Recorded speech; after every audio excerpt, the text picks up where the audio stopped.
So I realized I think I'm a lighter thief, and what made me realize it is I have 65 lighters here, and I just made a video setting them up, so I have all 65, and what we're going to do is we're going to play dominoes, and I'm going to hit the first one and see what happens.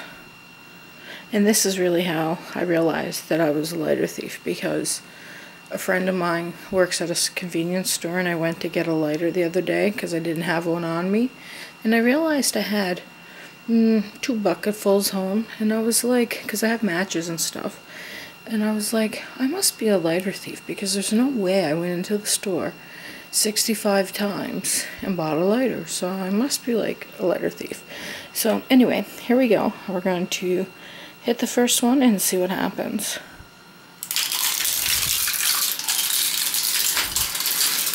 And as you can see, you can play dominoes with your lighters if you're a lighter thief.